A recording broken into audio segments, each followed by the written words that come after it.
Yeah, so breaking news. In what is being described as the most daring counterattacks in recent history, the Biafra Defense Force has launched a devastating strike on the major zoo army barracks in Anambra. All right, wonderful people, lovers of freedom. Good morning, good afternoon, good evening to each and every one of you. Welcome back to Let's Talk TV, your one and only YouTube platform where they give una back-to-back updates. Always here to let people know on how things they be, on how things they share. All right, without further wasting of time, without going into details briefly, this is what it is. Okay, Anambra, the battlefield is shifting in what is being described as one of the most counter attacks, most of the daring counter attacks in history. The Biafra Defense Force has launched a devastating strike on a major Nigerian army barracks in Anambra, reducing the facility to rubble. This move comes just hours after a reported military crackdown in Nnewi, where zoo forces allegedly stormed civilian areas in an aggressive operation. Let me change the tone, or let me restate, or talk about it again.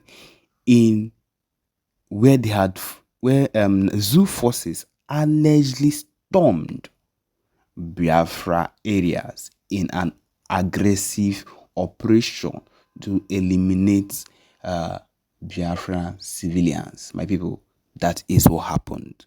Nothing more, nothing less. And that is why this counterattack is happening right now.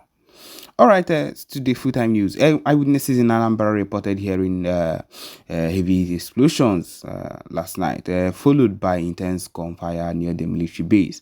By dawn, the once heavily fortified barracks was in ruins. Yes, with thick smoke rising into the sky, the BDF, in a statement released early this morning, claimed the responsibility for the attack.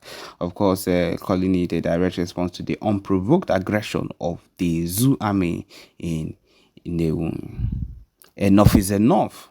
The Zoo army thought they could invade our land and kill our people without consequences. This is just the beginning. Actually, this is one of the beginnings these people think, or I don't know how many times we would have to make it known to them that they have no authority, they have no right to come into Biafraland to do whatever it is they think they deem fit and walk out without getting or seeing, feeling a consequence of whatever it is that is going to happen after whatever action they've taken.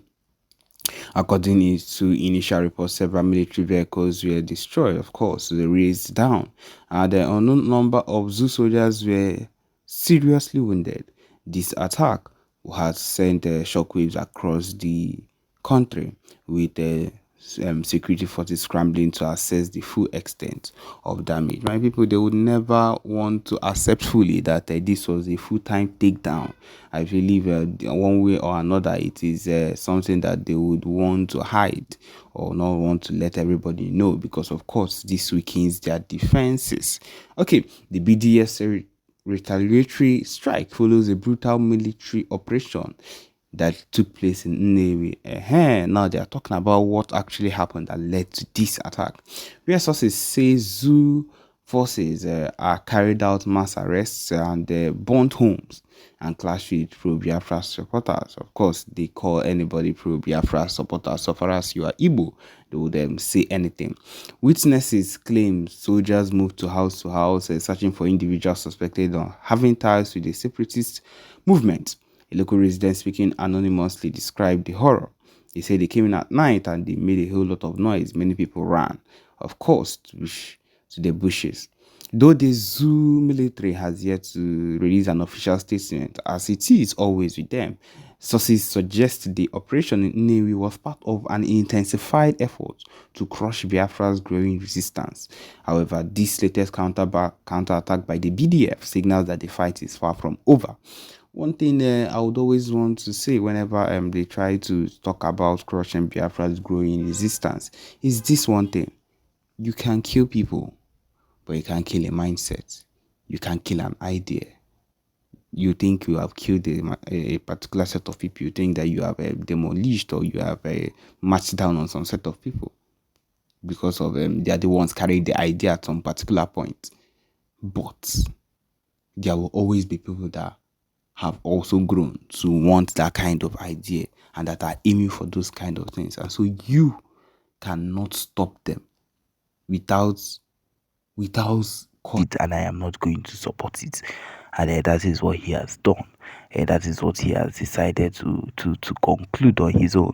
And so, my people, that is a very huge reason for us to realize that this man is a man that is not in support of anything Ndibo, or is not in support of anything movement of Ndibo. He has decided in his heart of hearts that no, he is not going to support these people, no matter what they do. And in that particular sense, we ourselves have come to realize and have come to accept that since he is not going to accept the normal way, since that he has understood that these people are not backing down, then he is going to face the consequences. It means that there is still no backing down, and then that means the violence and the way it has started would increase. It means that the back-to-back and the clashes, the challenges, the gun battles, and every single thing that has been pushed against him, or that has been pushed against the Nigerian army, will continue, and would go times 10. That is just what it means. My people, that is what it means. It will go times 10 until he realizes that he has made a huge mistake. Because, my people, this just shows that these people, they know what they've been doing ever since the normal regular Ekpa for them and the rest of them have been trying to go on dialogue with them, and they've been using it to prolong, and they've been using it to turn them up and down, turn them upside down, and talk about so many things. On top of that, withholding the leader of Ndibo, Hamadike, yes, Mazen Nnamdi Kanu, holding him down, and still expecting that people expecting that it would be among the things that would hold people down. Unfortunately, they did not plan for the BRGIE. Yes, like I always say, you can hold a human being down, you can shoot someone down, but you can kill a whole lot of people. But you cannot kill an ideology. You cannot kill people that already have a mindset and have put their mind or have set their mind for something. And that is the situation these people have found themselves. That is the situation that the Igbo have put themselves in. You cannot wake up and say, hey, we are going to hunt people down, or we are going to do this, or we are going to do that. The Igbo have set out their mind and have decided, no matter the challenge or the push you go against, those that have understood, listen, I'll repeat it again, those that have come to understand how things work in this whole issue have realized and will not go back on whatever it is they are now standing for the fact that they have come to understand that this is actually how it works.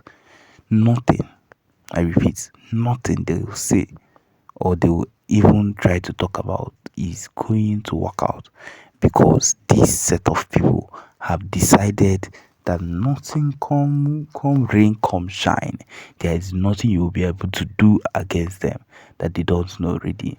And that is the situation they have put themselves. That is the situation that the Ndibo have sworn on their own. Those that have decided, those that their eyes have opened to what these people are truly doing, creating this particular state police against the IPOBs and Biafra army or whatever it is a waste of his time, because those set of people, if they are not already among the Nigerian army or recruiting a new set of people, that means he has just opened a new set of people that would lose their lives for nothing, instead of him to just do the expected and accept and also listen to what you are doing.